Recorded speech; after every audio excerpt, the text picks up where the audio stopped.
Blog Talk Radio.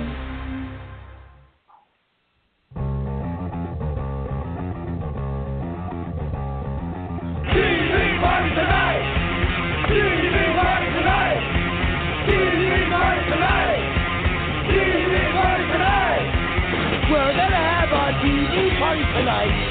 Alright! We're gonna have a TV party, alright! Tonight! We've got nothing better to do than watch TV and have a couple of brews. Everybody's gonna hang out here tonight. Alright! We'll pass out on the couch. Alright! Tonight! We got nothing better to do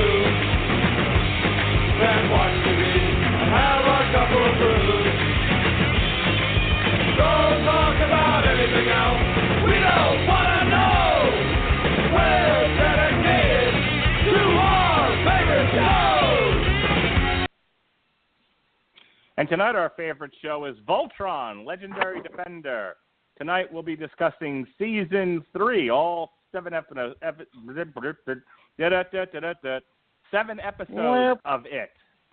You know what? Fuck it. Fuck it all. Just hang on. Here comes the turkey. Oh, it's a living, huh? You know.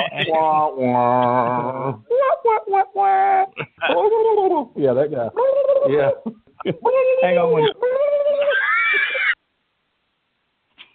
Let's try this again. Tonight our favorite show is Voltron, Legendary Defender. We'll be discussing Season 3, all 7 episodes of it.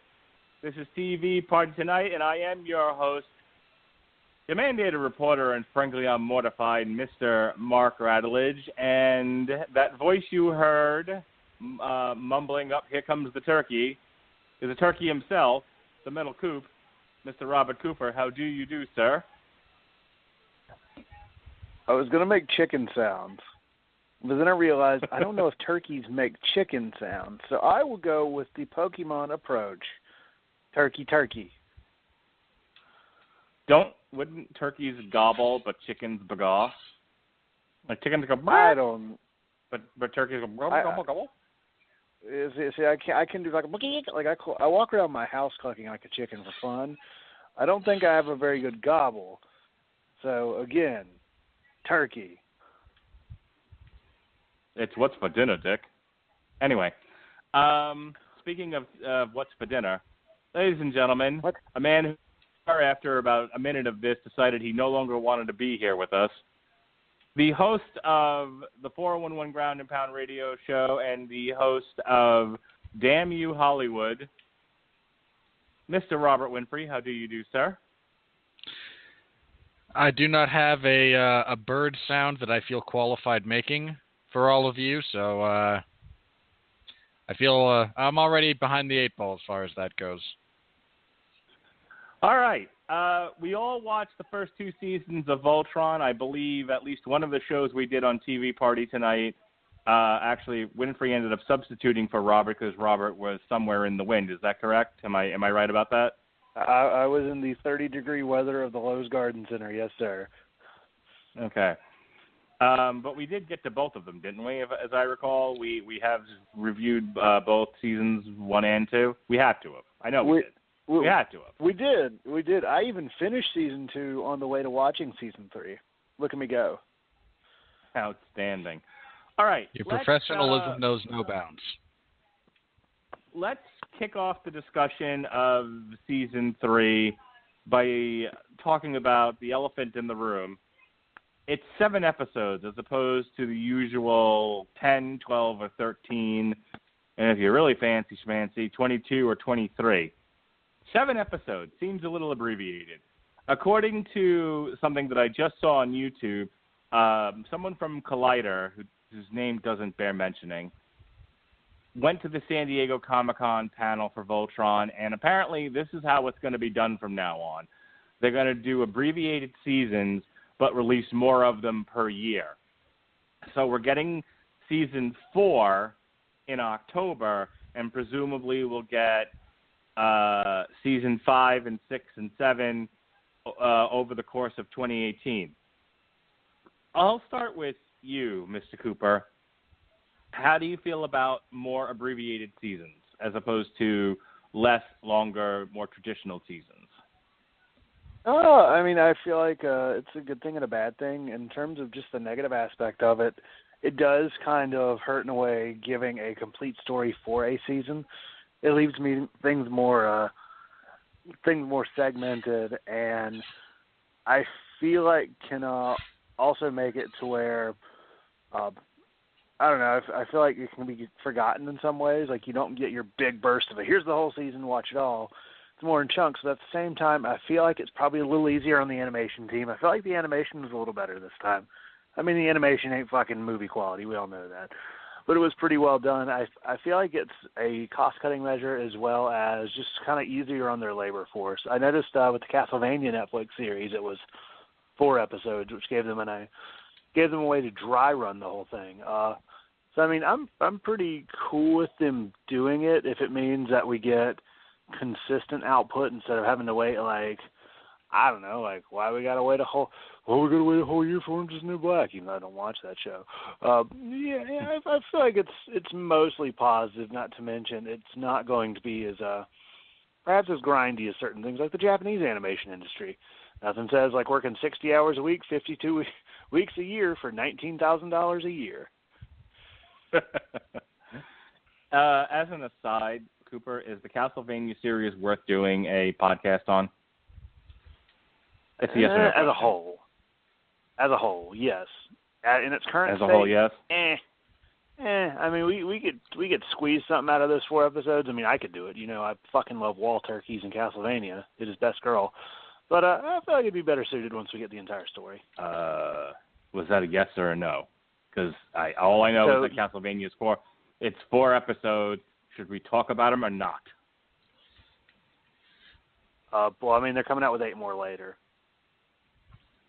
I'm moving on from Wait for the rest of the series to wait for the rest of the season to come out. The 4 episodes as they thank stand you for are putting a that great in English. introduction, but they're nothing more than that. Yeah. Okay, so it's not worth talking about until until the full complete season comes out, is what you guys are saying. There's another 8 episodes. So yeah. Okay, so when you have the whole 12 in hand, that's when we should talk about it. See. Robert Winfree, Voltron, Legendary Defender, Season 3, 7 episodes, as opposed to the full 10, 12, 13, 22, or 23. What do you think? What are your thoughts? How do you feel? What's your burning desires? I don't mind it so much. One of the things that Netflix has going for it with series like this is they have a lot more latitude when it comes to production elements. It's helped narrative in many stories in the sense that they don't have to end the first couple of episodes on cliffhangers, desperately hoping that they get renewed by networks. And in this instance, if it make things a little bit easier, I'm okay with it. I mean, it does reduce the ability to just binge watch, a complete narrative for as many seasons for as many shows as you can get a full narrative in a single season. And some shows you can, some shows you can't. In this case, there's clearly a serious end game planned out here with this show. This is not fly by the seat of your pants territory. There's clearly plans for how this is going to go. Mm-hmm. And if this just makes things a little bit easier on everyone involved, I have no complaints about it. My bigger gripes come from, when you do, because 7 episodes could reasonably be considered half a season. Yeah. So what we have here is the first half of a season of television. I was more annoyed with stuff like 7 Deadly Sins, where they put they make kind of a big push for, it's season 2, and then it's literally 4 episodes that constitute an intermission between, all takes place chronologically within the final episode of the first season. So that one bothered me more. That's what they get for taking a damn OVA series and being like, hey guys, look, 2nd season. And it wasn't a very good OVA series either. which I find Seven Deadly Sins a little generic for your shonen tropes, but it's solid. All right. My thoughts real quick, and then we'll get into discussing the content of the season. I was disappointed initially when, suddenly, like I'm watching we'll call it the season finale, where they go back and they tell you the whole history of Voltron and the Galra and the Altinians and all that. Altinians? Alteans. And all of us, Altanians. Altinians. And then all of us, Altidians. All titties all the time. Oh, yeah. Start the motorboat, boys and girls. And, and so, like, I'm sitting there with my kids. This is last weekend. I'm watching this on a Saturday with or Friday, rather, with my kids when it dropped. It was Friday. Almost a week ago now. And, like, I'm paying attention, but I'm figuring I have at least 3 or 4 more episodes to go before I really have to dig in and focus on what's happening. Because, with the past 2 seasons, there was always a couple of, like, not totally, like, throwaway, completely meaningless episodes, but definitely a couple of episodes where we had some fun, like when Voltron goes to the mall. Remember that, Coop? We loved that episode. It was my favorite filler. Yeah, I mean, so I'm expecting there to be some filler here, so I'm just kind of like, okay, let's get to what's going to happen this time. How are they going to scatter the Voltron force, or who are we going to lose this time? And then all of a sudden, I'm getting that, if you liked Voltron, you'll love Sex in the City. Like, wait, what the fuck? So I'm like, it's over already. And then I had to and then I went back and I looked at, I had to go back and see how many episodes there were. And I'm like, holy shit, there's only 7 episodes. Now, after doing some research, and I see what they're doing, I don't know. I'm not totally opposed to the idea of mini seasons, which is the only other way I can describe this, label it in my own mind. I get the point of it. I just,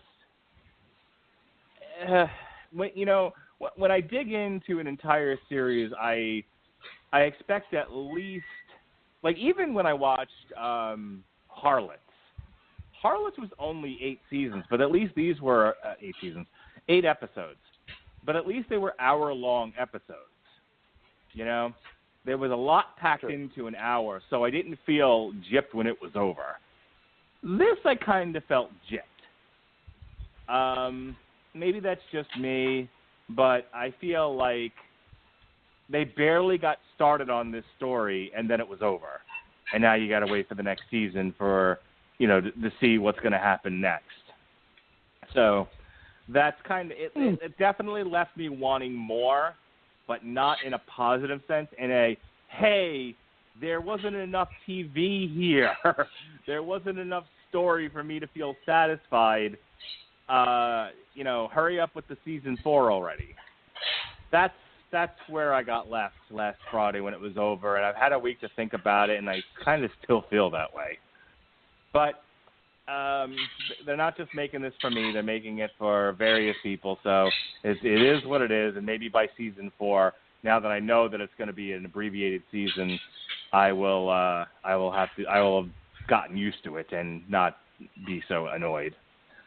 So with that being said, we left season 2 with Shiro done gone missing, and Zarkon going into, I guess, a coma. They had defeated him. He's on life support when we leave season 2, and Hagar summons Prince Lotor to carry the flag. So I've got the Wikipedia in front of me here, and the summation goes like this. It's the changing of the guard. See, episode 1, season 3. The Paladins must adjust to using only their lions until they can figure out a new means to form Voltron. As they free the people of Fuega, Zarkon's son Lotor takes over the Empire in his place and covertly begins a nefarious plan. So what we have here is them dealing with life after Shiro. Keith is still trying to find him out there. Keith is not ready to give up on Shiro. Meanwhile, Voltron still has a job to do, and they're doing it. with only the lions available. They don't have actual Voltron. And we get to see sort of life after the Galra Empire is defeated. Now, the hunter has become the hunted, as it were. Now that they have these free people of the Empire, now they got to actually protect them from a Galra Empire that is been defeated, but they're not gone. There's still elements there that are wanting to take back their these recently freed people. So I'm going to throw it over to you guys. What did we think of episode 1, Mr. Robert Cooper? Well, I was like, well, I guess Shiro is gone. I was kind of surprised. I mean, I knew he wasn't dead. At least I'd hoped he wasn't dead. I thought it'd be a bold move if they did make him dead. But the way they were switching around the lines, if I'm not mistaken, it was in more of the order that matches the original show. Yes. Yeah. So you got your. She's in pink. Laura's in pink. Of course, she's in pink. I thought overall, like the first episode, I thought it was pretty good. It wasn't necessarily something. I don't think it was as good as some of the later episodes, but I felt like it was a pretty good foundation for kind of what is this season going to be. It sets up a lot of our plots, the search for Shiro, everybody getting used to their new seats, Keith trying to become leader, even though I really liked him as a leader. Like, I like the fact he wasn't very good at it to start with. It's good. Makes him relatable. Yeah, some of the reviews I had were very happy that Keith didn't just take to leadership like a duck to water, that he sucks at first, and he has to sort of grow into the role. Winfree, what did you think of episode 1, season 3? Sorry, what was that? What did you think of the episode? What? Fucking pay attention. Take your meds. There was just stuff going on around me. My apologies. My dogs, they're happy. Because I'm around, Terrific. I'm sure. Tell those people there's a show going on. Be professional and let you pay attention. Yes, I'm sure my dog will absolutely acquiesce to your request. Yeah, you tell him to knock it off. Tell him I said so. Yes, that will go very well. I agree with you guys as far as, it's something that he has to kind of grow into. It's one of the strongest suits of all of these, all the seasons so far of this show is they actually have characters that have positives and negatives, that have things that they're good at, things that they're not good at, and even when they're growing, which they do significantly throughout this season in several respects, it doesn't come easily. There's a lot of growing pains that come along with change, and they actually went through the effort to show most of that. Not just Keith being, not necessarily having the best judgment the first couple of times he's trying to lead the team. Forgive me, Lance, I believe it is, that winds up switching lions, and he's got to look. And he, at that point, winds up having to adjust to how this other one pilots. The idiosyncrasies that are different. And there's a lot of that goes on here. I'm laughing because it's in season 2, but he's just like, wow, this one's faster than my own lion. Wow! He just goes off and running. It's hilarious. I mean, you're absolutely right. We're sort of skipping ahead here, but if people will recall, Keith did not want to be the leader. Keith was willing to be led, but was more of a lone wolf. He wanted to be off on his own. He was kind of a sort of a dark samurai, if you will. They actually joke about this. Like when they're all sitting around Right. the table trying to figure out where do we do from here. Well, Shiro wanted Keith to take the black line. No, Keith's the outsider. Pidge is the brain, Hunk's the muscle. Right. So he's taking the leadership under duress. It's not something he wants, which sometimes makes you the best choice. And then when he gets there, he's like, he's basically telling the rest of the pilots, fuck your couch, this is how I'm going to lead. You wanted me to lead? Well, this is how I'm going to lead, like an asshole. And it's great as far as story development goes, it's great to watch him completely screw this up the first couple of go-arounds and then sort of ease into the role when he realizes he's going to get everyone killed if he continues to act like a complete idiot. Yeah, and I just, if I'm not mistaken, I think we saw Lotor at this point, and how he is a magnificent bastard. And also, I like that I'm pretty sure they are the reason Lotor is out, out and about in the population, if I'm not mistaken. Well, Lotor was exiled prior to Zarkon's defeat. Yeah, because I thought he was the one stuck in the worm. No, he's not. No. They make it clear it was one of his lieutenants that was stuck in the worm, and I guess it was whatever season that was. Season 2. Fun time. Third attempt. Fun times in that episode. Fourth attempt. Hagar calls on Lotor at the end of season 2 when they have no leader because Zarkon's on life support. So he sort of shows up, but what you learn about Lotor over the course of this season is that he may be Zarkon's son, but he's no leader of this empire. He sort of has his own way of doing things, his own agenda. He's surrounded by half-breeds and people who don't necessarily that are not the top of the food chain as far as what Zarkon sees as his best lieutenant. He's got basically Lotor surrounded by like a gang of ne'er-do-wells and whatnot. But they are dedicated to him, and he is dedicated to them. And it made for an interesting. They make for interesting villains throughout this season. Episode 2, Red Paladin, Team Voltron Shuffle, who now pilots the Lions. Keith takes the Black Lion, Lance takes over Keith's Red Lion, and Allura is chosen by the Blue Lion. Lotor traps the Paladins over Puega to study their team dynamic after Zarkon's defeat and pulls out after battle of learning what he wants to know. So this is, again, another episode sort of setting up the rest of what's left of the season. This is where we get our Hollywood Shuffle as everyone sort of takes a step everyone except for Pidge and Hunk takes a step to the left into new lions or their first lion.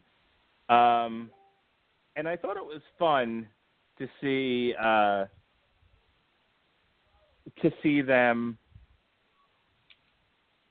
Lotor not necessarily want to engage Voltron in real battle, but more wanting to study them to see how did this group of nitwits take out my father? What's so good about them? It shows that he's not the mustache twirly, I must defeat and take over the universe type of villain, but more of a strategist, more of somebody who, lays in the cut, waiting for his opportunity, and is meanwhile smart enough to study his opponent to see what the weaknesses are. He may have a plan to bop the man, but he still wants to know what he's dealing with and is willing to retreat and fight another day to know that he's probably going to win that day with the information he's gathered. Let's switch things up a bit. Winfree, Red Paladin, go. I can't remember if it's this episode or the previous one that actually has one of my favorite moments, actually. You touched on it when we talked about episode 1. There is the sense of these, Voltron and the group trying to build a coalition, an alliance, they're trying to set up some form of government or peaceful coexistence after the Galra are dealt with. And everyone's kind of like trying to, they're all mostly amicable, but they all want to see Voltron and they can't form Voltron. And Keith at one point loses it and says, we can only be so many places. If you really want freedom that badly, you should fight for yourselves. And I loved that because there's a significant degree of truth to it. This one, there's a lot of interesting stuff just because you get Keith, again, struggling, screwing up, trying to actually lead this group. they set up Lotor as an interesting individual in that the first couple of times he's just talked about before he really, as much as we do at least, get to know him as a character. They talk about him, not following the same order that his father did, leaving systems to have some of their own self-governance. In any other series, this would be an obvious bait and switch, because he still has to either be the bad guy or he's just the put upon good guy trying to fight for change within the Galra Empire. This show does such a great job with moral ambiguity and shades of gray that you don't trust that he's really, where exactly his loyalties or plans lie. And then the first few times you see him interacting with his group, that's just completely confirmed. In some respects, he might be a better choice than Zarkon, but this is not a good person. And his ability to strategize, which is, again, evidenced in their travel through that, I forget which, it was Pug, right? Forgive me for not remembering off the top of my head. But there's a lot of gravitational interference and things don't always work the way they're supposed to. And he's one guy in one ship outmaneuvering and outfighting all 5 of the Paladins. And you get a really decent sense about who he is, even if his plans are, even if we have no idea what types of plans he might be, scheming and setting up. So it was a good introduction to some of the new dynamics that are going to be explored on the Voltron team and our new, essentially, primary antagonist. And that, in many respects, he's more dangerous than Zarkon. Yeah, I really, really liked Lotor's presentation in season 3. My struggle with Zarkon was he was exactly the kind of villain that you get in a lot of not just animated features, but even Marvel movies and a lot of sci-fi action adventure. Yeah, Zarkon was very much, I'm going to destroy everybody and take over the Empire, and I am singularly focused on this one thing. Lotor just seemed kind of Han Solo-y, There's just I picture him just kicking back, surrounded by his ladies, going, "It's all chill, baby. I got this covered." It's very rare you get to see that kind of a villain. That's usually reserved for a hero because that's the kind of people those are the kind of characters that I think people gravitate to. Again, with the exception of Robert Winfree, everybody loves Han Solo, and he's got that sort of swarthy. How do you not like Han Solo? He doesn't like anything Star Wars. That's not what we're talking about. He's got that kind of. He's got that kind of swarmy coolness to him that makes for a very, very interesting villain. Go ahead, Robert. What are your thoughts here on Red Paladin? Well, I feel like in terms of anime tropes, that's the cool villain that is obviously so much cooler than our protagonist. It's a trope that's used quite a bit, especially in a lot of your shonen anime. Look at Vegeta in Dragon Ball Z. He was a villain. He's a little more interesting than Goku in terms of internal motivation. I really like Lotor. In terms of everything, you mean? Pretty much. It is true, even though he keeps getting taller as they keep going. He's supposed to be 5'4", and they're like, let's decisions made by the animators taller. notwithstanding, the actual writing. No, I know. But yeah, it's a trope that's used often. You look at Sasuke Uchiha, he's set up as the secondary protagonist, but he later becomes the antagonist, and then you have his brother. Anywho, I was really impressed by the more nuanced nature of Lotor because I was expecting him to be a little more cunning, but not as, I guess, as intelligent, really. When he was like, they should rule their own. They should pretty much rule their own stuff. We'll just kind of run it from behind. I'm like, ooh, this guy knows how this stuff works. How you actually kind of just get people used to subjugation. I was like, good on you, Lotor. Good on you. And then, but I liked when he got back to the curtain. He goes, yeah, send that guy to the shittiest place you can find. He goes to Fairbanks, Alaska. Or the rough equivalent Ooh. Send him to Detroit. No, not Detroit. Oh, God. It'll be closed by the time he gets there. In terms of a villain, I feel like he's one of the most the character that caught my interest the most coming in. Because, I mean, we already have our team of protagonists, which I really do feel benefit from the almost like in the way I think of it more of an Avengers effect. That the fact we don't have to establish as much with most of them because they're already there. Now we got to see Pidge with her stuff with her brother. Or was that last season? That was this season? Last season. They keep it. They let you know that it's still a thing, in I think episode 3. But they don't go. We don't get too much into it here. Yeah, I feel like it's going to be brought up later on, but we got that, and Hunk is just, he's Hunk. But yeah, Alora's having to get used to actually having a lion and kind of living up to a part of her father's legacy in terms of actually being a pilot of one of them. I like the fact they gave an explanation to her wearing the pink rather than she's the girl. Well, so let's talk about Alora. See, episode 3, The Hunted. Keith, in burning pursuit of Lotor, is easily tricked into following the prince to a storm planet where their sensors malfunction. Yes, it's the Kobayashi Maru. Or rather, it's the end of Star Trek II, The Wrath of Khan. Oh, gosh, something nebula is what they fly into and nothing more. Notara. Thank you. Keith's blind pursuit. I don't even like Star Wars that much. Just such is my memory. Star Trek, nerd. Oh, did you just? Oh no! Yeah, you see, it's so easy to it's so easy to poke at these people. There's not. So easy. Oh, are you doing that purposefully? Okay, sure. I loved when the Doctor. I love when he beat the Cylons. That was my favorite episode of Firefly. Keith's blind pursuit causes everyone to separate. I fucking hate you both. But Alora syncs with the Blue Lion and outmaneuvers Lotor to escape and form Voltron. And I'll form the head. Keith now focused they on had his that new joke.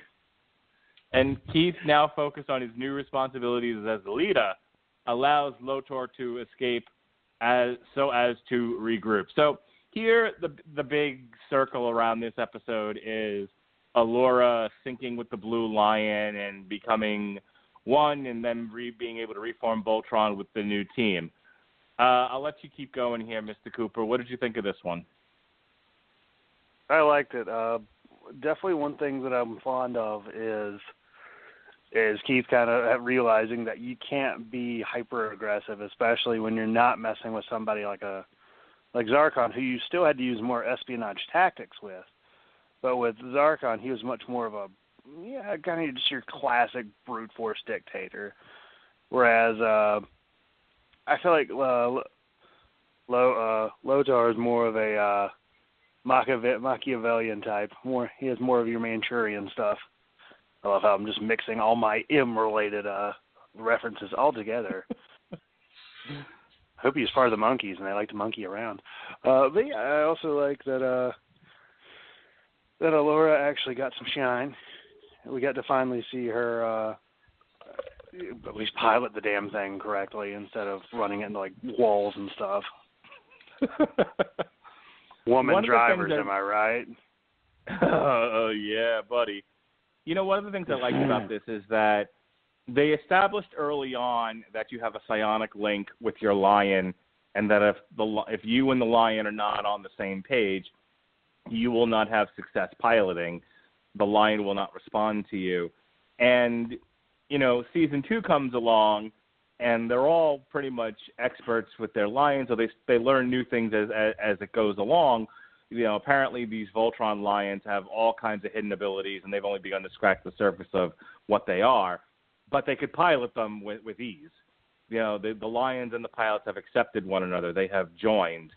Now, you tend to forget that as time goes on because, you know, how many times are you going to go over that same plot point? You got other shit you got to talk about. So it was kind of nice to revisit that idea because it's essential, number one. Number two, I really like it. I like the idea that these are not just cars, that you jump into and, and if you can drive them, great. If you can't, whatever. That the lions are not necessarily sentient beings, but there's something along the lines of, the third Star Wars reference of the night, everybody. There's something of a force. There's a supernatural pseudoscience entity that allows the lions on some level to connect with an organic being for them to pilot. They'll explain it to some degree or another in The Legend Begins, which is episode 7, our season finale. But I love that idea. Back in the day when George Lucas, who was a hack that we all hate because he doesn't know what he's doing and he doesn't understand how people work, came up with the idea of the Force before it was ruined with the idea of midichlorians. Again, it was this sort of he originally had planned anyways. Yeah, it was this sort of supernatural, semi-religious thing that was hard to quantify, and people love that about the Force. And you see the sort of kind of Force entity in Voltron. So there's something to be said for religious elements in your sci-fi, because we've seen it now and here and in other places, and people gravitate towards it. Winfree, what do you have to say for yourself? Very little. I think I covered a lot of what I wanted to say about this episode when talking about episode 2. I agree with you about for some reason, and I don't know who propagated this or where it came about, but the notion that, well, it's science fiction, maybe it's because sci-fi and fantasy are generally cobbled together in terms of how we, browse through categories, that everyone decided that, no, if you're science fiction, you can't have fantastical elements, and vice versa. Your fantasy must be set in the Iron Age, and your sci-fi must be set in space. Never mind that since you brought up Star Wars, never mind that Star Wars is not actually a science fiction movie. Oh, for fuck's sake. And in fact did irreparable damage to the whole genre. You know what? No, I'm not gonna. I'm gonna. One man's damage is to another man's inspiration, sir. Fantastic. I'm gonna put down my gavel. I'm gonna make you come up with a different reference. You're now banned from referencing Star Wars. Okay. It's not sci-fi. Come up with another one. Let's go. Another what? Well, hang on. Wait. Do you wish me to find another example that will reinforce my point about how fantastical elements can mix with science fiction? Yes, sir. You're not allowed to reference Star Wars because it's not science fiction. Fair enough. Believe it or not, hang on, no. Believe it or not, Star Trek actually has a significant number of things that follow along the same line, despite Gene Roddenberry's adamant atheism. When you deal with elements in Star Trek that are beyond their understanding, the Q continuum, for example, and probably being the best example, there are characters that are empathic, there are characters that have various psychic abilities, again, Vulcan specifically with mind meld. There are these elements that would not be out of place under, a setting that was, 800 BC, for example. And I've never quite sure where that whole divide came about and why it became so stringent, but it exists. And when you get shows that will actually monkey with it just a little bit, what you get is exceptional. Here, the lions are not just, like you said, they're not just cars. This isn't Luke just jumping into an X-Wing. These are not completely living beings, but there is something more than machinery going on. They actually have individual, quirks and characters and personalities to some extent, which is true of any, mechanical object as it develops its own, personality as such over extended use. But it's one of the better points in the show and it also serves as points for drama at various locations along the way. You can't just teach someone else how to pilot a lion. There's any number of people can be taught to pilot a spaceship.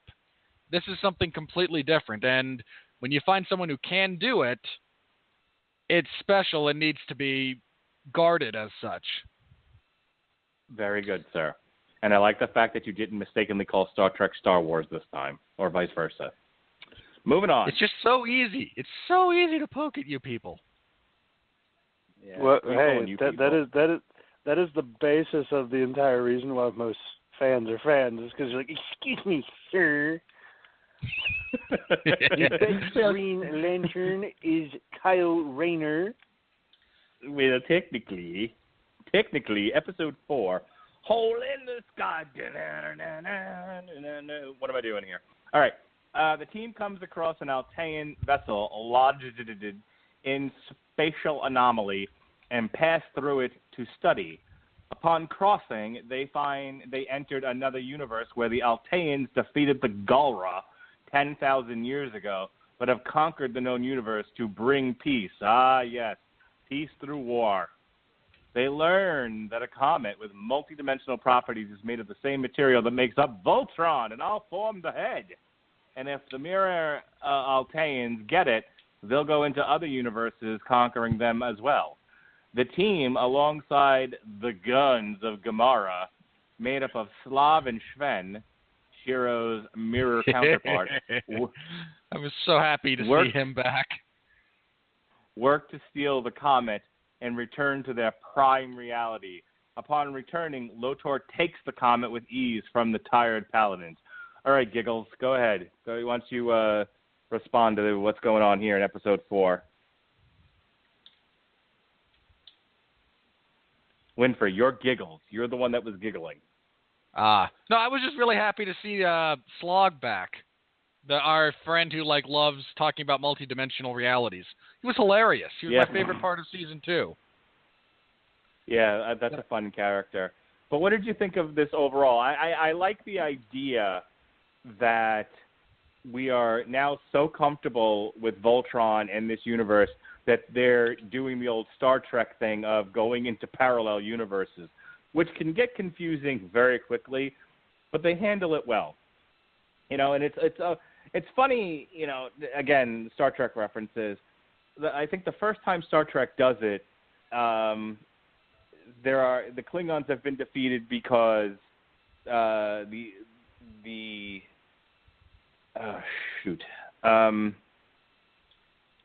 keep yelling Enterprise in my mind, but it's not Enterprise. It's Starfleet. Fuck me. Starfleet has become an empire. Now it's the Empire, not Starfleet. And they have conquered all these races. And it's a very similar idea of, peace through war. And, it's a trope you see a lot in science fiction, obviously. So a little gimmick there from Tuesday. In any case, I enjoyed the idea of it's the Alteans now who feel, with righteous indignation, go around conquering places to save everyone from the terror that was and could be the Galra. And again, it's you are no different than the Galra of all universe. Terrorism is terrorism. Imperialism is imperialism. It's all the same stuff, no matter how you paint it. So again, I toss it back to you, Winfree. Hot potato. Here we go. What did you think of this episode? Maybe I've just absorbed too much fiction, but this was really obvious, and I don't mean that. That's not the biggest of negatives. Sometimes doing what everyone expects is the correct thing to do. Here, it's just a further object lesson about, and mostly for the princess, who, was barely kind of over the reality that, we'll be working with, this renegade faction of Galra at the end of season 2, and Keith, he's, half Galra or whatever, and she was just kind of coming to grips with the fact that not all Galra are necessarily the scum of the earth. Now getting a good look in the mirror of, but for the grace of God, there go I. And that's what she gets here. That's what the princess gets here in. No, we could very easily become everything we are fighting against with just, one slip. We're all right. It's not that we are not nearly so different as we thought we were. It's not nearly that black and white. And I liked the execution. I got a serious kick out of Shiro's accent. I also got a significant... I told you I loved... I forget the guy's name, but I love that character because, anyone who talks about alternate realities and metaphysics to an audience that just kind of smiles and nods rather than actually understands, there's inherent comedy there. So seeing him back was great, and then he actually gets a great line as they're about to, right before they break out, where they've all been captured, but they've planned for this, and he kind of starts laughing. And what are you laughing about? Because this is the reality where everything works out okay. And then I loved that. I laughed. It was hilarious, and totally in character for him. Yes. The character's name is Slav, by the way. Yes, thank you. And again, as much as it is done everywhere, characters being forced to look into that dark mirror, when done right, can be quite entertaining. Yes, it's certainly been done. Plus, done. it's going to set up, Lotor's own Voltron that he's going to wind up creating from that. Yeah, that seems to be where we're headed, but we're also jumping ahead of ourselves. All right, you, Jokey McGee, what's your take on Hole in the Sky? Take me to heaven. Oh, we weren't making that reference? Okay. I think you should... I think he should call it Lotron. I'm just saying. I already got the name. Yes. You could just put the T. Yes. Writers, yep. You can have that one for free. Yep, TM. Just put a little thank you. Just put a little thank you right there in the credits. I'll make sure I don't notice it as I'm watching, because I don't notice credits unless it's in Japanese and I have to go look it up. Anywho, this episode, this is the one I woke up during, so I was like, fuck, I gotta watch this again. Because fucking work, man. I was so fucking happy to see fucking ferret cat worm guy. That was pretty cool. I told you he's the best. And when he's like, because, we had all this talk about alternate universes, and, you just kind of think he's a kook. And then what do you know? Alternate universes, he's aware. Who's the crazy one oh, now? Shit. Yeah, I was like, whoa. And, hey, maybe that crazy chick I went out with about last year was on to something. Oh, that girl. God, she was fucking mentally ill. Hey, this is not the Metal Hammer of Doom. No, we'd have no time for your sidebars. Oh, there's always time for the sidebar. Besides, you're an LCSW. I'm sure you can figure out what she's got. We'll get out the book. Okay. Anyhow. Do you have anything else to say about Hole in the Sky? Otherwise, I'm moving this operation on. I like how they started to set everything up and managed to get the plot of a alternate reality, pretty much an alternate universe sort of story moving, as well as a thing that affects the plot. Because a lot of times it's just kind of a lot of times it's just the writers being like, hey guys, what did this happen? And everybody's like, I like it. It means that we can kind of fuck around and it's all going to be a dream. And you were there, and you were there. Yeah, this is where we start to shift gears away from, getting things situated for the season into, well, what is this season about? And this season is about exactly what you said. Lotor creating his own iteration of the Voltron weapon, the legendary defender, with what we'll learn is quintessence, which is part of the comet or some such thing. In any case, in the meantime, we have episode 5 as we bear down on the end of this season. Shiro is not dead. Frodo lives. Shiro wakes up with longer hair, and this is called The Journey, by the way. The beard with of longer, yes, and facial hair in a Galra cruiser and escapes. Unbeknownst to him, the commander speaks of an Operation Kuron, Kuron, where they let him escape. Shiro then lands on an ice planet and meets two rebels who give him a shuttle. Shiro uses the shuttle to stealthily reboard the cruiser and makes his way to Voltron. After a week of open travel in space, Keith finds Shiro and takes him home. I'm not going to lie, I don't remember anything about this episode. I mean, I remember Shiro escaping the shuttle. I remember Shiro being found, and that's about all I got. So what do you got for me, Robert Cooper? Which one? Okay. Good thing you... I already said which one. Jesus. Well, you said it as I said it, because great minds think alike. Yeah, I said it before. That's okay. I really enjoyed this episode. I like episodes that take you away from the status quo in a way and put focus on another character that we've not seen in a while or gives us a different perspective. What they did in this episode was really kind of get us back to getting used to Shiro and kind of seeing what he's gone through, even though, I mean, dude's been through a lot already. And not only that, we got cool side characters again. Like, they do a really good job of just making quirky and fun side characters.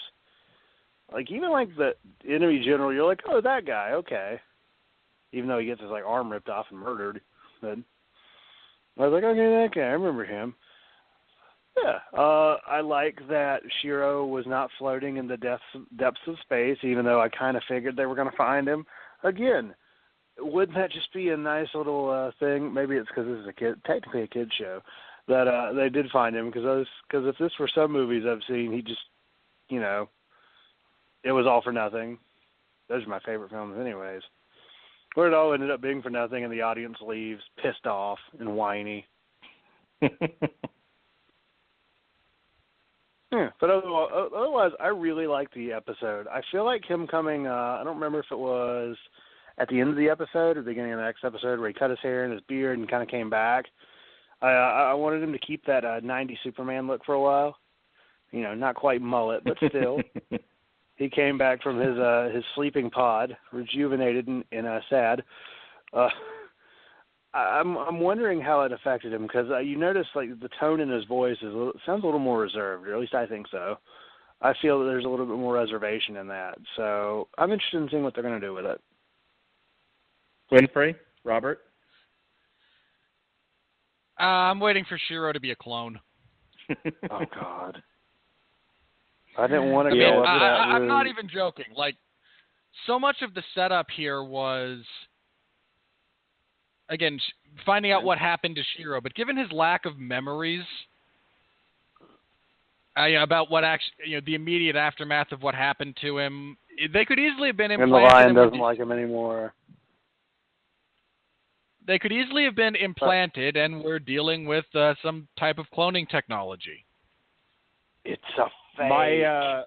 My vote for what's wrong with Shiro is that he's they've got some sort of bug on him, or whatever they let him go because he's going to lead the Galra to Voltron's ship. They'll always be able to find where they are because they've got a tracking thing on him. That's my vote. But you're probably Something right like that. also with. Yeah, you're probably right also with he's a clone. He could be both. He could be a clone with a tracking device, and they've got the real Shiro in a refrigerator somewhere. Or the real Shiro died. Well, that could in also be true. In a refrigerator next to the eggs. Beyond speculation about that character, I didn't hate it. I kind of liked the two rebel guys manning that outpost, who are, sufficiently weird. I think one of them actually gets the line, no, only a crazy person would believe that, and I was crazy enough to volunteer to be on this hellhole, but I'm not quite crazy enough to buy that. Yeah, now that you mentioned it, I remember them now. They were rather amusing. All right, You realize you gave him our only shuttle, right? I was about to quote that. And he's just like, nah, whatever. This case, sarah. All right. Episode 6, Tailing a Comet. Lotor and his 4 generals attack a Galra base to steal a Teledov lens. This is from the Blackout episode. And the team barely survive a battle with Lotor's forces. When Keith is confronted with the difficult choice of pursue Lotor or destroy the Teledov, he tricks Lotor's generals into a shoot and miss, destroying the Teledov and leaving Lotor open to attack. All right, Winfree, keep it going for me. I really liked... There's something about the... Okay. Stop, rewind. Make my point clear here. There's something great about our protagonists in this show in the sense that 90% of the time they don't know what they're doing. And I don't mean that in the sense that, okay, we're learning on the job. I mean, okay, they know they're fighting the Galra because they are the oppressive force and they're the bad guys. We're going to fight them. But they have no earthly idea what's going on. They almost represent, I feel, segments of the audience that just like love simpler times. All we want is our good guys to be good, our bad guys to be bad. We show up, we fight them wherever they are, and constantly these poor guys who are out here risking life and limb for the welfare of the universe don't quite seem to get it. They're struggling to, again, build any kind of alliance or coalition behind their force because, well, none of them have done it before. They're not diplomats. And now it's like, okay, we should do this because it will stop the Galra from doing anything evil. And that's good. Yeah, that's good. And then, no, wait, Lotor's actually just straight up attacking other Galra. And they all actually reference, what's going on here? This doesn't make sense. And I love that they are constantly on the back foot, despite being... I mean, you have to put the heroes in peril somehow, otherwise there's no point. And I like the choice was made to, rather than try and sell each and every week, they're going to fight something bigger and badder than last week, so tune in. They go about it in a much more realistic fashion of these guys just have no intelligence, not in that they're stupid, but they have no military intelligence. They have no sense of the greater universe here. There's so much that just happens that they are either unaware of or unable to affect. And despite having the most powerful weapon in the known universe, they are unable to really make any significant progress towards fixing anything. It's great. I liked Keith. Yeah, go ahead. I was just going to say I agree. No, I was just going to say I agree with you. Thank you for letting me butt in. I was just going to say that I really agree with you. I like the fact that they are sort of stumbling through all of this. They don't always have all the right answers. They are often just sort of doing things by the seat of their pants because they don't have all the information, and they think they're operating in full view and sight of what the mission is, and often are dead wrong. So, it makes for interesting television because you're like, well, how is this band of misfits going to get through this? The other couple of things I liked that in the beginning, there's a little bit of drama about, well, there's now 6 Paladins and only 5 Lions, so who's getting the short end of the stick here? And I liked that, when Keith tried to step aside, it just didn't work that way. Yeah, and I felt like Shiro was better at the end where he sets up, okay, I can either chase the big bad guy, or I can actually stop his plan. And that's a very tough position to put someone in who isn't used to big picture thinking.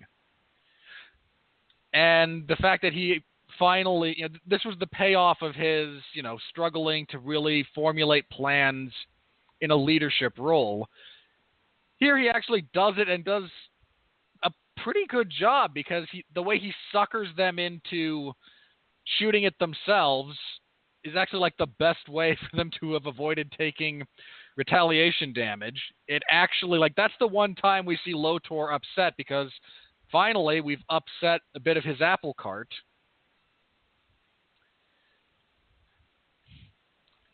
But again, my favorite thing is just that these guys have access to all power, a significant amount of it, and they just are blind leading the blind, kind of bumbling their way through trying to save the universe. All I was going to add to that was I think we can all agree that it was an interesting bit of plot to see and character development to see the Black Lion reject Shiro, as if to say, you've had your time, it's someone else's time now. This team needs a different leader, even if he's not a great leader right now. It's the leader we need, not the leader we deserve. So, he may be a hothead, but he's our hothead. Yeah, so I enjoyed that about, and it's funny because whatever ends up happening with Shiro, the fact that he's in more of like a consultant, leader on the bridge, general kind of a role. I'm interested to see how they handle that. I'm interested to see what they do with the character in that role. Go ahead, Cooper. What was your thoughts on this episode? I was going to say, actually, on that, him being the consultant, I feel like that's perfect. Because it makes it to where he's less active in the actual participation. But at the same time, hey, he can still give advice, he can lead, and he can affect what the other characters are doing, even if he's not one of the lions anymore. He can dance if you want him to. He can leave, but he won't leave his friends behind. No, he won't. His friends will Very dance. Good. And if they don't dance, then they're no friends of mine. That's right. Well, you really forced that one. Yeah, whatever. That's what we're here for. We're here to force it. Obviously. But anywho, this episode, I like that they got one up on Lotor, because Lotor is one of those guys that, he's the schemer. He's always got more information than the other people. He's got a plan. He knows what he's doing, and he knows how to get what he wants. And the fact that he used a super pew-pew laser and missed, and ended up hitting, spoiler them plan, was really nice. It was really good to see them finally kind of outfoxing him, even if I don't know if it will be a regular thing, and I doubt it will be, but it was good to see the heroes finally kind of outthinking him for once. But it was a good episode, and I feel like it was a good way to resolve kind of the mini plot of this arc, because the next episode is, very important and sets things up actually really well and gives us a lot of future plot information. But it's told through, it's told in the past. So yeah. The word you're looking for is flashback. At the castle, and this is this is episode 7, our season finale. The legend begins. At the castle, Corrin explains to everyone the true origin of Voltron. King Alfor and Zarkon, despite differences between their peoples, worked united in the defense of their kingdoms.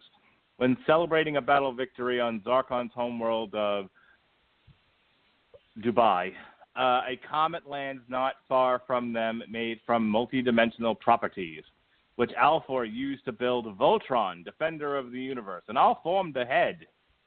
When evil erupted, Alfor and Zarkon came to pilot the red and black lions respectively, along with their friends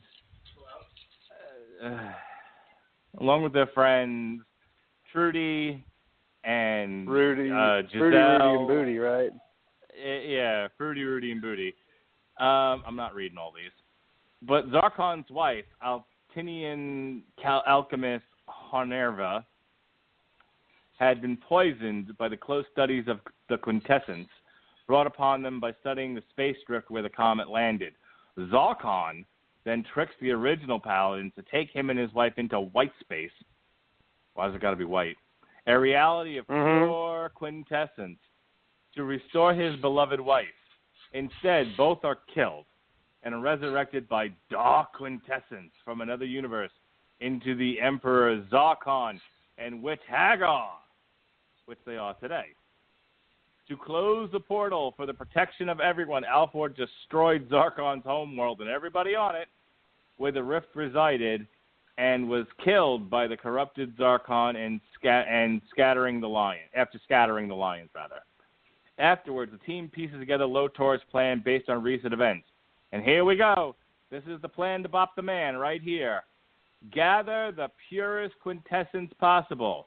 Hagar remembers what her husband did to revive her and restores Zarkon to consciousness. So, we are left with the following. Lotor's plan is to get the quintessence because he's going to use it to create some sort of thing to battle Voltron.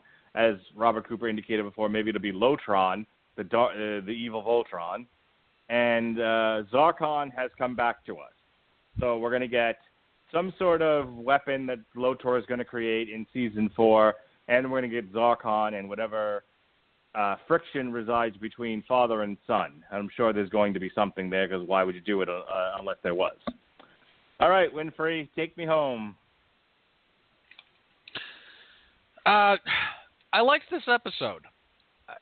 It is, exposition and is an important facet of any storytelling, especially in a universe as potentially rich as this one is. I liked seeing, these characters that we either only know in one context or haven't met at all in some cases, getting that backstory. I liked that, one of the things we talked about with Zarkon to begin with was, while he's a little, mustache twirly, at the same time, he actually does have some character even as a villain, because he's not just twirling his mustache. He's, in the first season, he's just kind of the antagonist, but it's established that he was, he is a former Paladin, that he did pilot the Black Lion, that he wants that back. And here you get to see some of the genesis of that, how, it's a rather, well-used trope, but, the good man gone bad. How initially he and, the other king just have different, they just have different methodologies of ruling. Neither one of them is necessarily this, evil scumbag. They just approach things a little bit differently. And how he could then be, moved from being a good man into, the force of evil that, he is in, as we've known him in the season. It was nice. It was nice to see, I forget his name, but again, I like that we didn't get hammy with this. We got well-traveled material, but none of it was, too stupid. Everyone's decisions were in character. Everything everything made sense as far as that being, set up. So I liked it. I liked the setup for what will wind up being the next, I think of it as half of this season, but we are well set up for our, finale as far as that goes. All right, Robert Cooper, let's have your piece, and then we will end this podcast. Oh, boy. I like peace. Peace in our time. Yeah, it was really interesting to see kind of the backstory of the characters, of some of our characters as told in Flashback. Credit to Mark Rasmuch. You're welcome. Sometimes you do some good things there, Marky. You do a good job. But yeah, it was interesting to see, like, oh, hey, so this is who this witch bitch is. This is who she is, the Zarkon. Cool, because then at the end when she's like, my husband, I'm like, oh, they just revealed that. It's like, thanks, guys. Yeah, you get to see kind of this is what we're going for in this series. And I really feel like in terms of a final arc, this could really be something that could last long for, be long-lasting, like English language. I feel like it could be long-lasting because who knows how long it's going to take to get pure quintessence, even though I'm sure it will not take them long. Just seeing at the pace this less show than moves. 7 episodes, if I had to guess.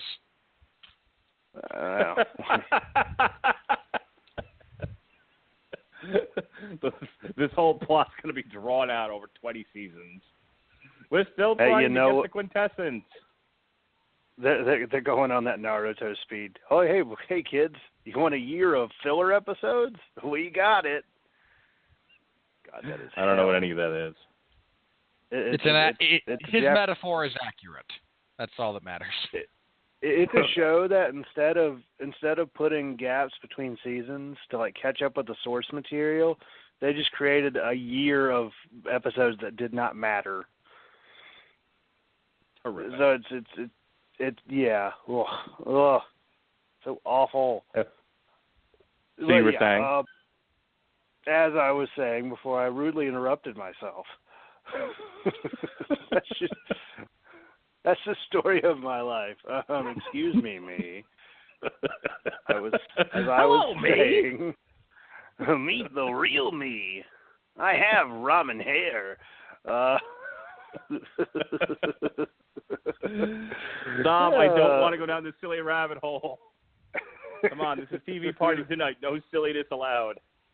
Hey, at least you're not singing yet. So we got there. Nope. That was last night. Night. Don't make because me you're do awake it. now.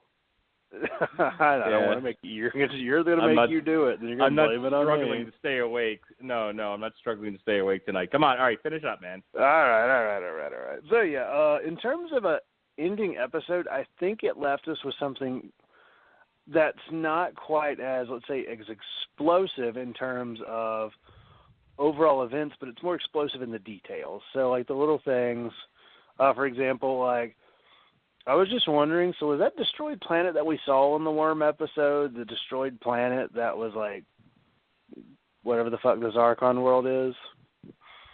I'm pretty sure. Dubai because I wasn't pronouncing whatever the fuck that word was. So, in theory, that was Dubai. Okay. Dubai. That reminds me of that awful joke I heard once of people in Dubai don't like the Flintstones, but people in Abu Dhabi do. Abu Dhabi do. All right, come on, we're getting silly again. Hey, I'm the one running on sleep. So yeah, I think it's one of those. It's going to be very interesting, and I mean, hey, October is not that far away. It is. Before we know it, we're going to be like, well, shit, here we are again, another 6 episodes. Yep. Before we know it, Robert Winfree is going to have to review Geostorm and the new Blade Runner. And, oh, gosh, what else are we reviewing in October? Jigsaw, I think. Fucking Jigsaw. Ugh, I ruined my own bit there. Hey. If I gotta sit through Geostorm, you can sit through Jigsaw. Bear in mind, I anticipate hating Jigsaw. What is Geostorm, and why does it sound awful? It's a crappy movie, and it is awful. Can I handle this? Hello? Can I handle this, please? So Geostorm is a movie about a weather satellite that controls all the weather around the world, and somehow it goes kaflooey. And it is starts hacked. Creating. It is explicitly hacked. Okay, it's hacked and goes by kaflooey. The Russians. And by parties on. It starts creating all kinds of crazy weather events that pretty much bring on the end of the world. It looks fantastic. No. It turns the frickin' frogs gay. It is awful. It is just going to be awful. So your whole month of October is gonna suck. I actually enjoy disaster porn. I'm on record. Like, I can enjoy those types of movies. I don't think anything good is going to come out of this movie. Let's see. Some Tuesdays look like this in October. Winfree and I are going to be doing a TV party tonight for Hannibal season 1. Yay! Then we're doing Sean going to be on that? Then we're doing. What? I can't remember if Sean's either Sean or Benjamin might want in on that. I know Benjamin's a big fan of Hannibal. I don't know. Why are you interrupting me to bring in things I don't know? Why? I don't understand you. Because Sean Comer is ever important, sir. Sure. And then the following Tuesday is our review of Blade Runner 2049. The following week is our TV party tonight, where we'll all get together again for Voltron Season 4, all 7 episodes of it. And then Geostorm, and then Jigsaw on Halloween. I'm going to take my kids trick-or-treating, and then at whatever time we get home, half an hour to an hour after whatever time I get home from trick-or-treating, or work, whichever comes first, we're going to review fucking Jigsaw. Oh, boy. You set the parameters as large releases into franchises. Not my fault it qualifies. You're absolutely right about that, sir. By the way, the next night is our Halloween show, Robert Cooper, for the Metal Hammer of Doom. We're going to review the Master Plan album, Pumpkins, which is basically all Halloween covers, from what I understand. Oh, boy. Yeah. You only get to pick 2 shows between now and the end of December because of stuff like this. Hot dog, right? Hey, you love your gimmick weeks. I do love my gimmick weeks. All right, back to the present day. Anything else, sir? You have anything else of relevance to add to this last episode, The Legend Begins? I felt it was cool to see that. Sorry, go ahead, Cooper. You're good. It was just cool to see that Zarkon wasn't an total evil dick. He was kind of a cool guy in a way, so you could see why he was a Black Paladin. That was nice. It was also nice to see that the bonds between the alliance kind of slowly broke away. It wasn't just like, now everybody hates each other. Ta-da! Like, it was nice. It's nuanced, which is just kind of. I'm not used to nuance in television these days. It's always like smack, smack, smack, smack. But I'm done. Final word, Winfree, go. It's worth bringing up again. I think we did when we had the first season discussion. This is the same group of animators and writers, and it's the same people that were behind Avatar: The Last Airbender, which was conceived with a very specific beginning, middle, and end point. Which was great because it meant it didn't drag. It meant that they knew where they were going. They knew how they wanted to get there. And, as an audience, you didn't have to worry about this being drug on for 13 seasons. And I get the distinct impression that there's a very similar setup here. There's a very specific beginning, middle, and end that exists within the minds of the people behind this. And I don't know how far along we are in that, but at a minimum, we are setting up for the end of what I would imagine is the second act. If the first 2 seasons are the first act of, set up, introducing characters, we do not a complete reset, but, we shuffle things around.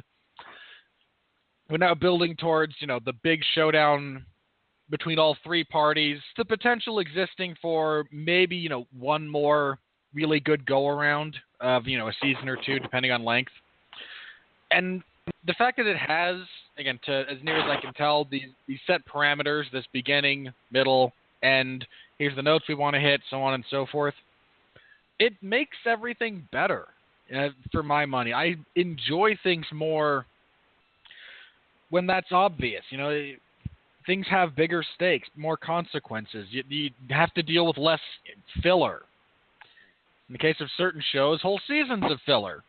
The plot doesn't get lost. The narrative doesn't start wandering into obscure places because we have to fill 24 episodes. And Supernatural, I am looking squarely at you, by the way. How is that show still going? The CW is hard up for content? I don't know. That's true. They pretty much have, DC properties. that and woman aren't shows. very good. So no, my point, yeah, because that's on like its 13th or it's stupid long, just stupid. 13th, I think. Yeah, I mean it should have. They really should have wrapped that after 5. And my point being, we're not really in danger of having that Catholic same family. problem here because there is a specific end point. So enjoy it while we've got it, as far as newness. But since I think of this as half a season, it was a pretty good half season. I'm looking forward to the other half.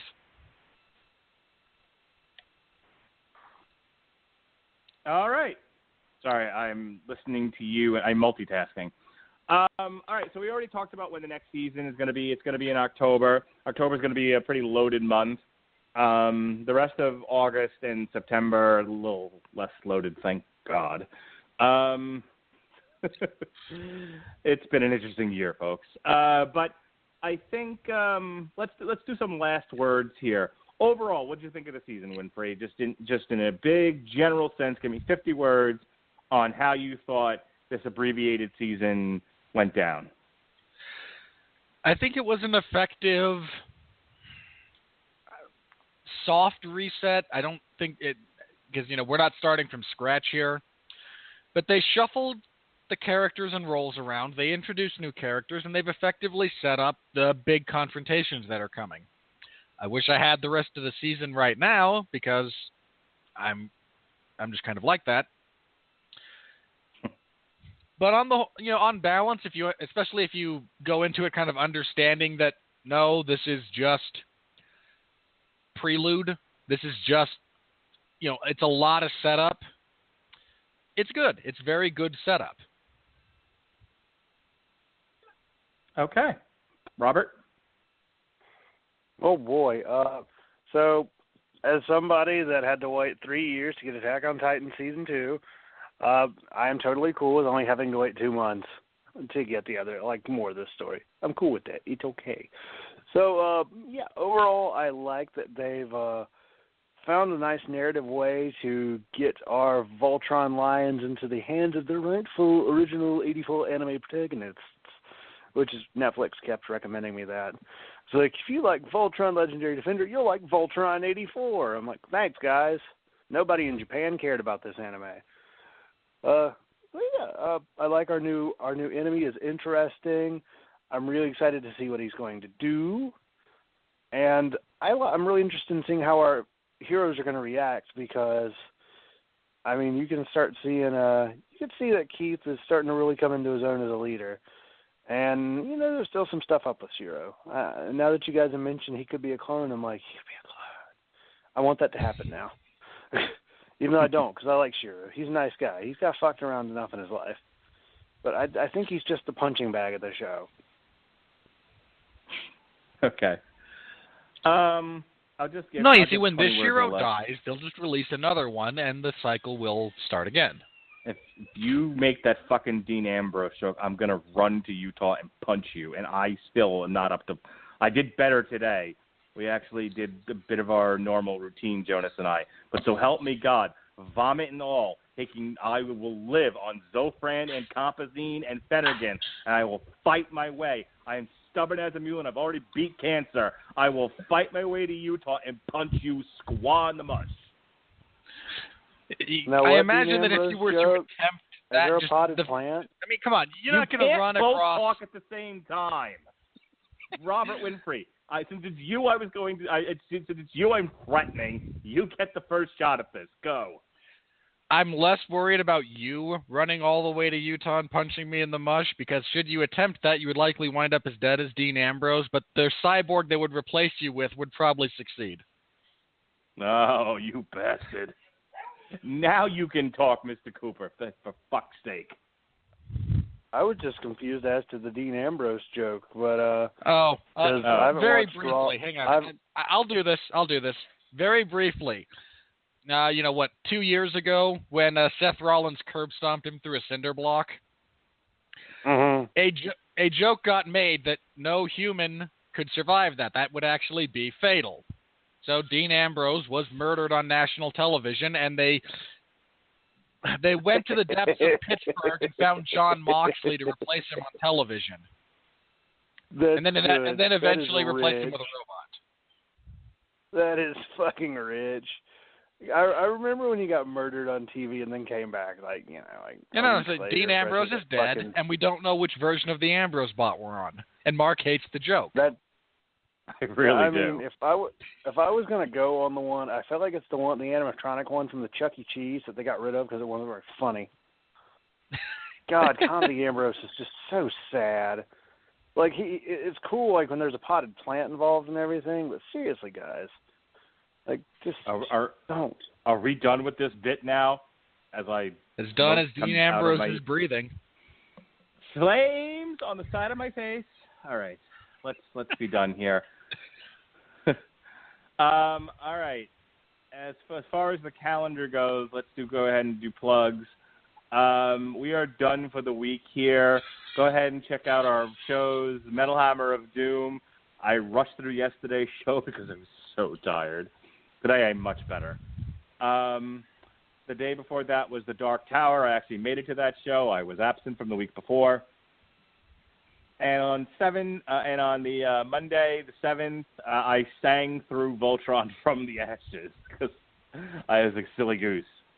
Next week, no Monday show that I'm aware of, though that doesn't mean I won't be busy doing stuff.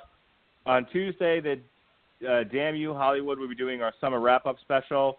On Wednesday, the Metal Hammer of Doom will be reviewing Except the Rise of Chaos.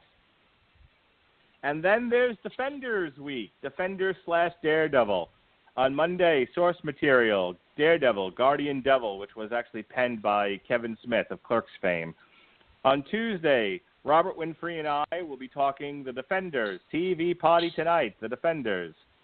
On Wednesday, KMFDM will be doing it again, A Treat for the Freaks, Truth or Dare. If you don't know, we don't care. Fuck.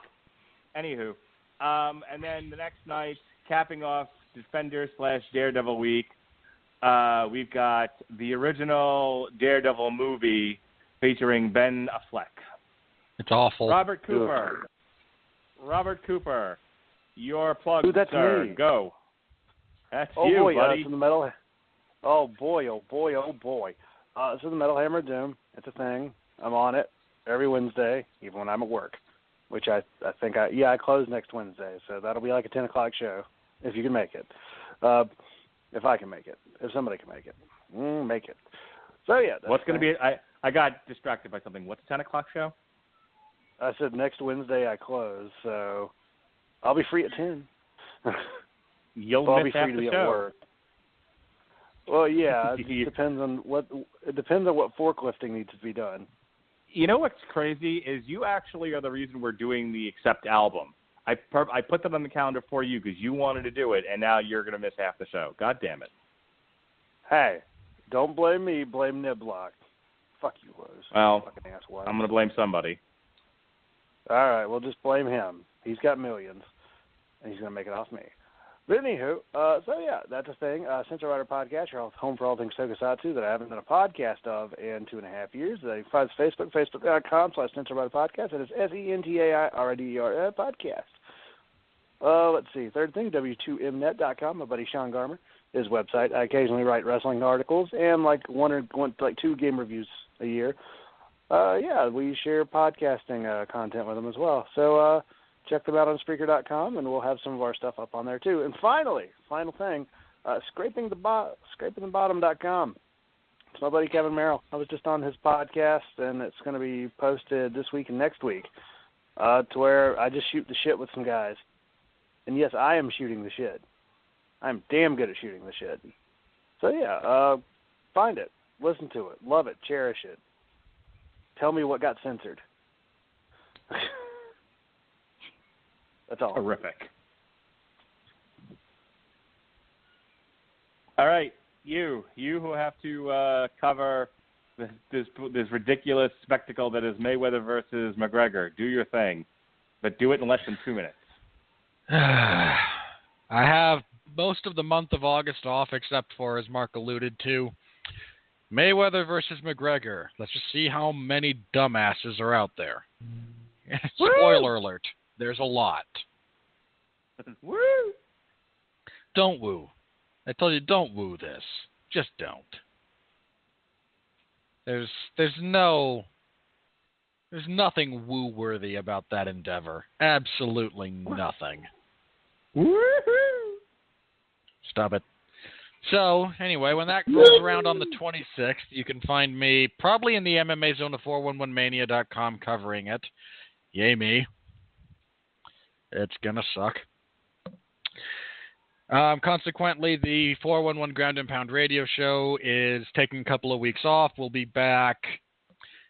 If I'm feeling ambitious on the 20th to do a serious preview of Mayweather-McGregor, which will last all of like 5 seconds and consist of me and Pat Mullen laughing out uproariously at everyone who thinks Conor McGregor has anything approaching a significant chance of winning. God, there's so many people, too. I think it's so funny. How can you be that stupid and live? Really? However, we will be back the 27th. We will recap Mayweather-McGregor for those interested and preview Fight Night 115, Volkov versus Struve. Other than that, it's a lot of me and Mark. It's a lot of me and Mark. You love it. You want to bathe in it. Sounds hairy. No comment. So you can look forward to us. This coming Tuesday we have our big summer review where we talk about how the summer was for movies. Here's a hint. Here's a preview. It sucked. It stinks. I mean, come on, Mark. Even you can't spin this all that well. I mean, you're actually the one who brought it up. Like, no, this hasn't been a good year. No. So last year was the summer that on all the headlines, it was the summer that the studios wanted to forget. And no, this year's even worse. Last year had multiple successes. This one had 2017 said, "Hold my beer." Yeah, exactly. Nothing could be worse than the summer of 2016. 2017, hold my beer. 2018's around the corner going, oh, you poor bastards. Oh, It's like an episode of It's Always Sunny in Philadelphia. 2018 looks absolutely fucking atrocious. But are we going to get Annabelle 3? Stop it. Right. So anyway, a lot of that, again, the TV parties that Mark mentioned, so you can look forward to me on those. That's basically it. So, Mark, you're not going to be seeing a lot of each other. A lot. Indeed. Well, that's how things go. All right, ladies and gentlemen, I've had enough. So, with that said, we're going to do a little, since I have it here, and why not? I have some special closing music tonight for the Metal Coop, Robert Cooper, for the Little Less Metal, Robert Winfree, the host of what do you host? The host of the 411 Ground and Pound radio show, and damn you, Hollywood in his own right, and a pretty cool fruit who really knows where his towel's at. This has been TV Party. Okay, wait. I have one. Hang on, before you actually sign off. For fuck's sake. No, I'll be brief. Since you like throwing the 50s slang around every now and then, just to kind of prove how old you are, I would like to challenge you to ask your father about slang that was popular in the 30s and utilize that next time. I don't know if he'll be able to answer me. My father's sort of my father is a nerd in the sense that he was into smart stuff and wasn't really into cultural, hip cultural things around his time. And he's also not, how old is he now? He's 69 years old, so I don't know where that would put him. He more of a child of the 50s than anything else, if I'm doing my math correctly. And I was making a joke about, how old you are and then therefore how old your father would have to be, so I got it. I completely fucked that up. Sorry. Okay, so in a more straightforward sense, you like utilizing obscure slang on occasion. I know you do, and then I would like you to go back to like the 30s and 40s and utilize slang from that era the next time you feel compelled to utilize outdated slang. What outdated slang did I use? I called you a pretty cool fruit who really knows where his towel's at. I copped that from the Galaxy. I'm just going with it's outdated. Okay. But now I'm confusing History of the World with Guardians of the Galaxy. What am I actually talking about? See, this is what chemo does to you people. You lose language altogether. Wild personality shifts as well. It's a nasty thing. It's terrible. What is it where they're trying to build a super space highway through the British dude's thing, and it's got the Vogons in it, and there's a whole travel book about it, and Hitchhiker's Guide to the Galaxy. Thank you, Jesus, I couldn't think of it. Yes, Hitchhiker's Guide to the Galaxy is where they say things like, "You're a pretty cool fruit who really knows where his towel's at." Is that what you're thinking is my obscure cultural reference? Wasn't that first published in like the 70s? Yeah. Outdated cultural reference. Ladies and gentlemen, thank you for joining us here on TV Party tonight. It's been a fucking gas. We'll see you next time. I'm gassy. Wait a minute. Be well, be safe, and behave. Now we can go.